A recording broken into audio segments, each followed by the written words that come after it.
friends, so in today's video we are going to see how to install the PyCharm. So basically PyCharm is the integrated development environment which provides developers to use multiple languages like Python, HTML, CSS, TypeScript, JavaScript. You can run all these types of programs using in the PyCharm. After that we can use PyCharm for running multiple Python projects. From today's video we are going to run all the Python program in the PyCharm because in the by default provided ideally we have to run we can run only one program at a time, but in the PyCharm you can run multiple Python programs if there are multiple files are there. If there is a Python project and in that Python project if you are having 20 to 50 Python program files, then in that case you cannot run that program in by default provided ideally. For that you have to use PyCharm. After that there are other tools are also there like Anaconda. You can also make use of Anaconda to run the multiple Python projects. After that the main use of PyCharm is that the PyCharm provide us the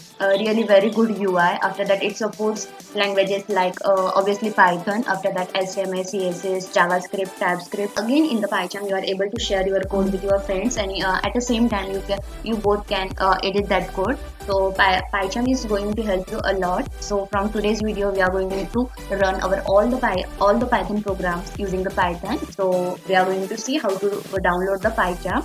So for that just write here as a PyCharm. As you can see here, the first link of JetBrains. So you have to click on this link. After clicking on this link, this kind of UI will be there. According to your network speed, it will take time. After that, just click on the download. After clicking on the download, as you can see here, there are two options are there. One is the for professional and second one for is the community.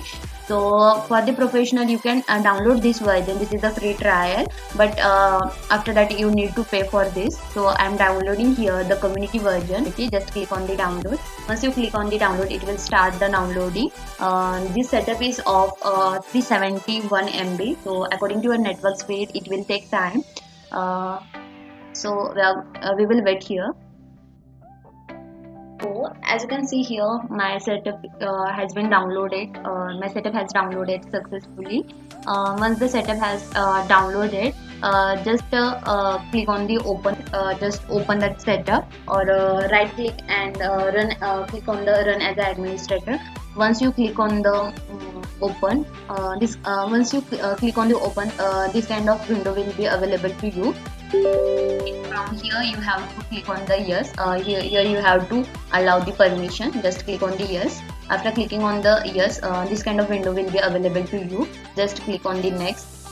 After clicking on the next, if you want to change this path, you can change. I don't want to change this path, so I'm just clicking on the next.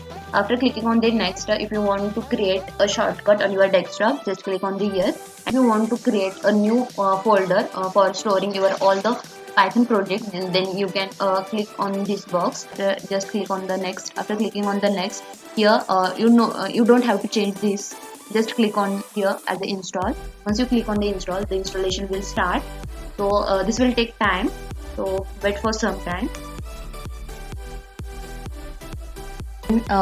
Here the setup has been successfully installed. So I'm just clicking on run PyCharm community version and I'm just finishing this.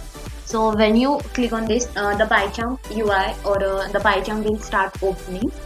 So this will take time. Okay, just click on the keep your internet connection on, because here you have to download the Python files if already Python is not installed in your laptop or a desktop. So keep your internet connection on. So the setup will start installing.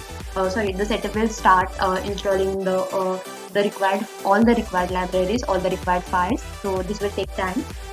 Once the PyCharm is installed, this kind of window will be available to you. From here you can open the existing file, and if you want to create the new project, just click on new project. Once you click on the new project, here as you can see here, from this is going to be the location from where your all the projects are going to be stored in your desktop. Okay, so I'm just renaming this file as a hello.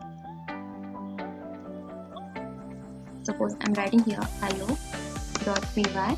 After that, whenever whenever you are first time installing PyCharm, or if you are not having ideally in your desktop, then here you are able to see the option like download Python. So click on the download Python and check out the latest version and download that Python version, download that Python files, and just click on the create.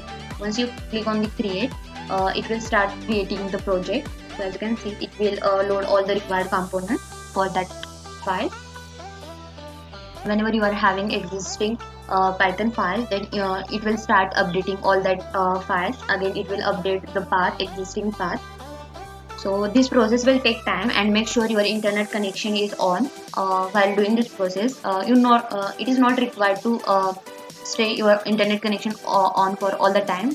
Whenever you are first time installing the PyCharm, then it is required.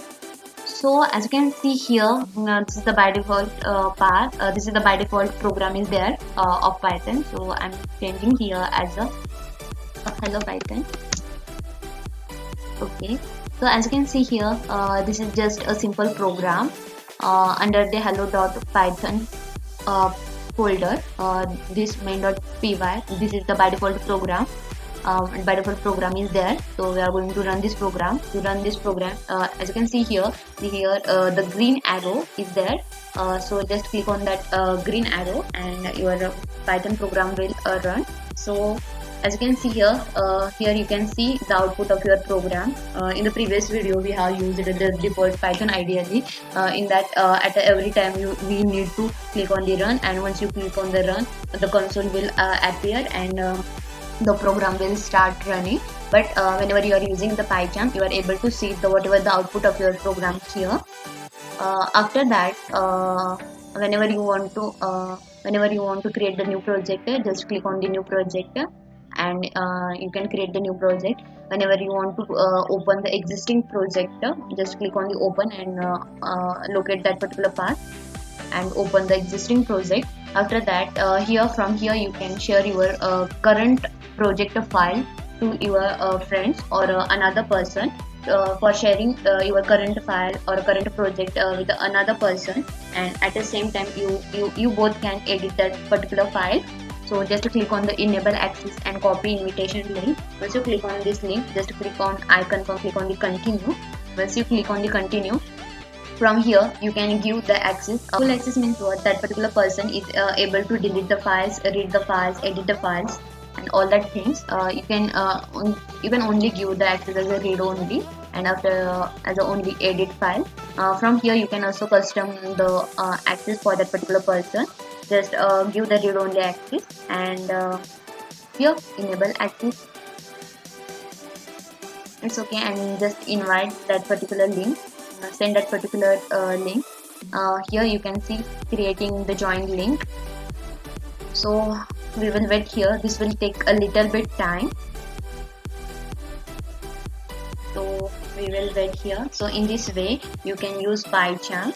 Okay, as you can see here, link copied, send it to the people. Here your link has been successfully created. Just copy this invitation link and send this link to that particular person, and that particular person is able to edit or edit the file. If you have given the full access, then he or she is able to delete the file, modify the file. So in this way, the PyCharm is very helpful for us. Also, the PyCharm supports HTML, CSS, JavaScript, TypeScript, and for all the upcoming videos regarding Python, we are using PyCharm. Once again, thank you for watching this video. Please keep supporting. If you like my video, please like, comment, share, and subscribe. And if you want any suggestion in my videos or regarding Python content, please make use of comment section. Once again, thank you for watching video.